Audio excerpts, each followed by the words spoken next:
What's up, guys? It's your boy Justin here with another Halloween month review. By the way, at the end of after I review this book in the same video, I'm gonna review all 7 Nightmare on Elm Street films. I binge watched them all last week. I watched a movie. I watched a movie each night, and I finally finished the last one yesterday. So look forward to that at the end of this video. So, but they'll be quick shot reviews because yeah, the video would be too long. So yeah, today I'm reviewing for Halloween month EEK One Shot by Asylum Press, the Halloween special, which has a really cool cover, And then you look at the interior, and yeah, the interior is not too good. So obviously they're trying to do the EC Comics, horror hosts like thing here. Yeah, this is written by Jason Paulos, and there's 3 stories in here. One, the Green Fairy, Cousin Eek's Eeky Education story and breakdowns by Dan Cox. Sick Joke, written and drawn by Jason Paulos, and False Alarm with story by Jason Crawley and art by Jason Paulos. So I'm gonna have to be very careful here because there is nudity. You don't really see nipples, but yeah, So the first story takes place in France, where you have this guy who's drinking himself to death, basically complaining about the women in his life, only to summon the Green Fairy from the absinthe.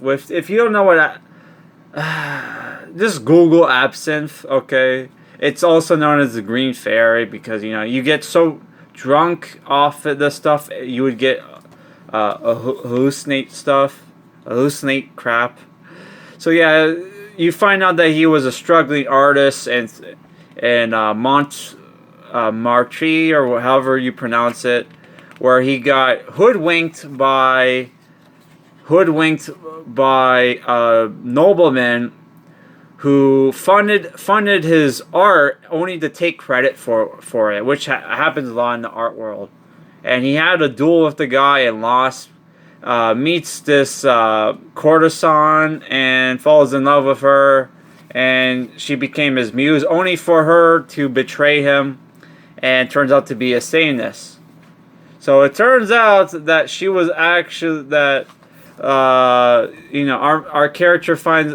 At the end of the book, it's revealed that, oh yeah, he was secretly dead the entire time, and that's why nobody acknowledged him, because he was dead, and she also took credit for his work. So then the end of the book makes no sense. Okay, then how was he drinking at the bar? It's like the writer or artist came up with a beginning but didn't know how to end it. So yeah, that sucks. So yeah, you have this short story where Iki talks about how people from out time, monsters would lust after women.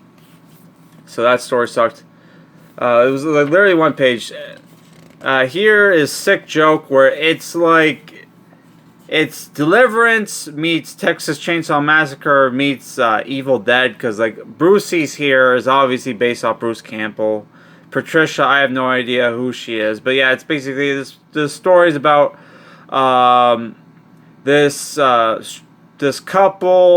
married couple who are struggling for their marriage because our Brucey here has a thing for young girls, right? Kind of like the protagonist of the Thomas Covenant Chronicles, which check out my next book haul video. I finally got more Thomas Covenant Chronicles books, which I'm looking forward to reading, because it's the protagonist of that book is such a piece of shit. How the fuck did the author keep the series keep the story running? I would really like to know. But yeah, so yeah, they meet this girl who is hitchhiking, needs a ride to her family home, only for them to be not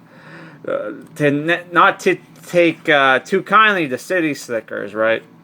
So they sucker punch him. They leave, only for the hillbillies to follow them back to their motel and kidnapped them and is about to torture Brucey. They find out his wife is dead with this reveal where, yeah, they skin her face and put her on the one girl. And the one girl decides to save Brucey, only for more hijinks to happen. And it's obvious that character is based off Bruce Campbell. Yeah, he gets in trouble with the law. He has the girl called his private detective friend, and he saves him, and only for him to end up in the hospital after getting bit by a crocodile, and now is like terrified of people. He's now scared of rednecks. So like, yeah, this story was probably the best one in this book, but yeah. So the final story is False Alarm, about this British old guy living in America who's lonely. He lives in a cabin all by his in the secluded cabin, and constantly calls the police on false alarms because he's so lonely. He wants the company, only for all that to backfire when aliens show up and to kill him, and then nobody will answer his phone call because he cried wolf too many times. So yeah, it was all right book. I liked the fact that there was some subject matter, there was some colorful language that you don't hear anymore in movies or TV shows. So the fact that they had the balls to say some of that colorful language in a comic book in 2021, that's ballsy. But overall, I didn't really enjoy the book. But I paid I think I paid $4 for this book. It's not bad. It's not bad, but yeah, it's definitely it's a desired taste, right? So yeah, 5 out of 10. It's not bad. The best part of it is the cover, honestly. But the Bruce Campbell, story was not bad. Okay, next we're going to review all 7 Nightmare on Elm Street movies, which this comes with Nightmare on Elm Street, which came out in 1984. Nightmare on Elm Street 2, Freddy's Revenge, that came out in 1985.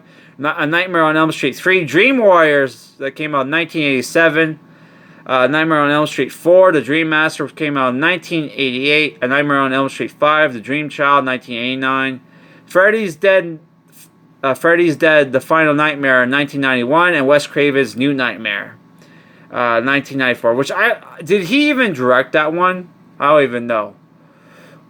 So yeah, I'll just quick shot my review. So the first one is a 7 out of 10.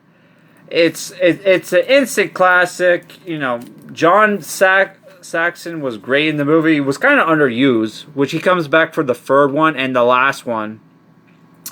Johnny Depp was also in the movie, which I don't remember him being in the movie that much, but he was throughout the whole movie, right? And he was pretty, Johnny Depp was pretty good. But yeah, obviously this movie is a instant classic. Some of the special effects don't hold up, but it's still pretty good. Okay, next is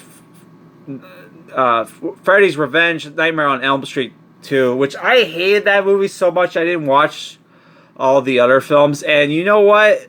I think I overreacted. That movie's not as bad, especially in today's context. But the movie is famous for having for trying to be an art house film and trying to be clever with its metaphors, which we can't go into because my last video got shadow banned because I talked about something I wasn't supposed to talk about, even though I wasn't even negative about it. But if you watch my Soul Hackers 2 video, you could probably guess what got the fucking video shadow banned. Holy shit. But yeah, so I'm not going to talk about it, but yeah, it's pretty obvious what the movie's a metaphor for. And it's pretty clear. And though, Yeah, so I'm not going to talk about it. But yeah, it's not as bad as I remember. And yeah, it's still, it's not bad. I would give it a 6 out of 10. Next is Dream Warriors, which had a great cast. Heather came back. John Saxon, the guy from the Ghost Story movie, is there as a psychiatrist. Lawrence Fishburne is also in the movie, and the main girl is played by Patricia Arquette. Great casting in this movie, though I wish they had done more with Lawrence Fishburne. So, by the way, the music was also good. Like, everybody talks about Dokken, but nobody talks about Angelo Badalamenti, the guy who did the music for fucking Twin Peaks, does the score for Nightmare on Elm Street 3 Dream Warriors. And I really enjoyed this movie because the movie had almost like a D&D feel, because one of the characters is called the Dream Master, and it's how like these kids, these sleep-deprived kids, are being tortured by Freddy in their nightmares, and they develop special powers in their dreams to help battle Freddy. I wish they had kept with the D&D shit for the next fucking movies. But instead of having but make Freddy the Dungeon Master, not like the one kid, which they called the game, the Dungeons and Dragons game, Wizard Master or whatever. I forget what it was called. But yeah, the music was good, the acting was good, the story was good. John Saxon was great. Yeah, and probably the best fucking Nightmare on Elm Street movie in the whole fucking franchise. And sorry, not only Hollywood, I did not like the last fucking film. Honestly, I think I liked Jason vs. Freddy and the remake better than I liked the fucking Final Nightmare, but I'll get to that. So, like, Nightmare on Elm Street 3 is an 8 out of 10. Next is The Dream Master, which, holy fuck, did the series go down. They kill all, in the first 40 minutes, they kill off every fucking buddy from Dream Warriors, and they recasted Patricia Arquette's character for a new protagonist, Kristen, who's played by the sexy Lisa Wilcox. And yeah, this movie was pretty good. No, wait, what the fuck am I saying? It was pretty decent. It was basically mid. But I liked the cinematography, the music. I think they reused music from the fucking last film. That's what it sounded like. And yeah, I like the cast of characters. And this is where, in Dream Master, where you started to see more body horror. Which there was body horror in the second and I think and the third film. But like this is where they went balls to the wall with the body horror in 4 and 5. So yeah, if I were to give Dream Master a rating, it's a 6 out of 10. And by the way, I forgot to mention, but it's not until the third one this one where they started showing nudity in these fucking films. So next is the what was the fifth one fucking called?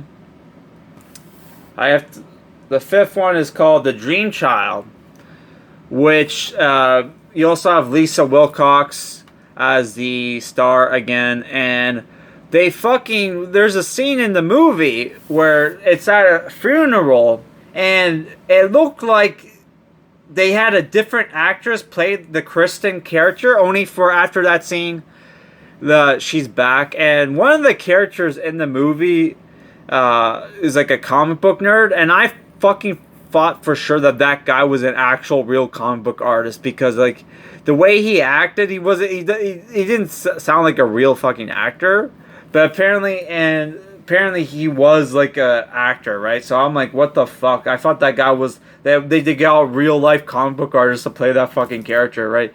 But yeah, this movie, they did more of the body horror stuff. They did a thing where they were setting up this antagonist for, I don't know if they were setting up an antagonist for Freddy, or they were setting up for Freddy's replacement.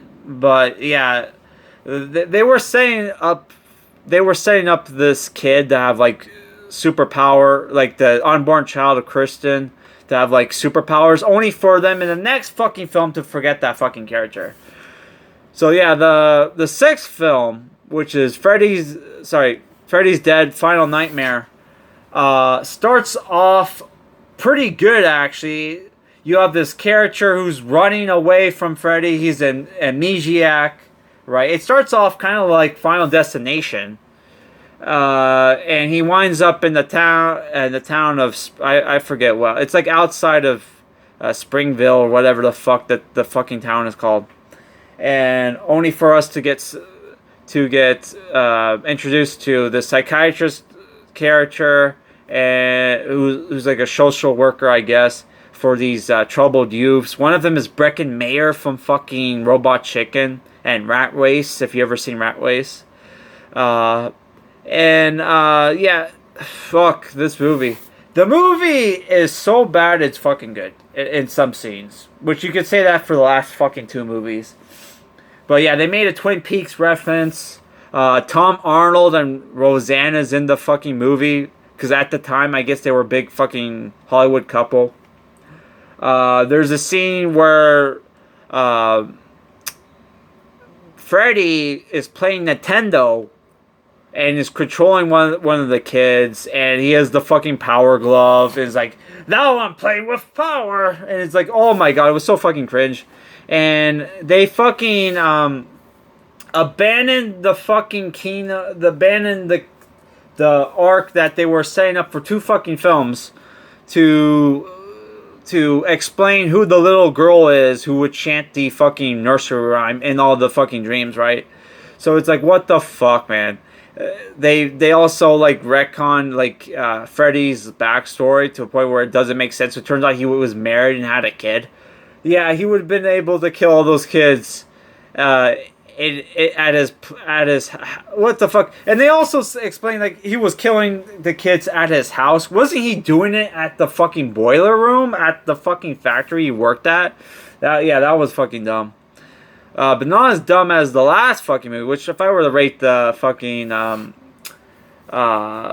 Freddy's Dead, I would say it's a 5 out of 10. And they did it only got a 5 out of 10 because of the Twin Peaks reference and the so bad it's good like aspect of the movie. But yeah, they did the fucking thing where they did another switcheroo, because they love the Nightmare on Elm Street movies love to do that, where they make you think one character is the main character when really it's another fucking character. It would have been more subversive if you kept fucking John the fucking main character, dumbasses. So next is the last film, which takes place in the real world apparently, where Heather is married to a special effects guy. They have a kid named Dylan, which that actor grew up and starred in a recent fucking Nightmare on Elm Street fan film. And the movie's about basically she's been having nightmares, and it turns out Wes Craven wants to write and direct a new Nightmare on Elm Street film. And that's when she starts having nightmares. The kid is having nightmares. Freddy is prank calling them. It's so fucking dumb, man. This fucking movie. The point, it doesn't even it makes no fucking sense at all, really. To the point where like Wes Craven himself is in the movie and tries to make sense of the plot. How like basically he was making the Nightmare on Elm Street movies to contain this real life demon that Freddy's based off, and that's why he has to make a new Nightmare on Elm Street film. So like he can contain the demon again or some fucking shit. And the demon acts nothing like Freddy. To the point where I even wondered, is he even played by Robert Englund, which he's in the fucking film. There's hardly any kills. It would have been cooler if it was like the Freddy, if it was the real life Freddy and was killing all the actors and the fucking directors and all this shit for abandoning his franchise. That would have been a way funner movie. But yeah, this movie was trying to take itself too fucking serious. And yeah, I don't know. I didn't like the cinematography at all. I felt like a step down from the other films. And there was like no body horror, which was one of the cooler aspects of these fucking movies. But yeah, I didn't like this movie at all. It was like 2 hours fucking long. It's like, oh my god. So yeah, 6 out of 10 for Heather's like a performance. And what the fuck? I'm supposed to believe she worked before this movie. For the last film, which is Wes Craven's Nightmare. only did 2 Nightmare on Elm Street movies, and I'm supposed to believe she's best friends with Robert and John Saxon, who's also in the movie. Are you fucking kidding me?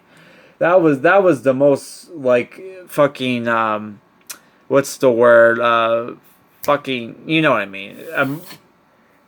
Like jump the shark fucking thing in the movie. But yeah, so yeah, 6 out of 10. Yeah, I'm probably not gonna. It was. Would I recommend this Blu-ray when it was only $25? Yeah, I would say the Blu-ray is worth it. But if you're asking me which of these fucking Nightmare on Elm Street movies to watch, I recommend only watching the first one and the third one, and then Freddy vs. Jason, and even the remake. Come on, the remake's not that bad. All right, guys, peace.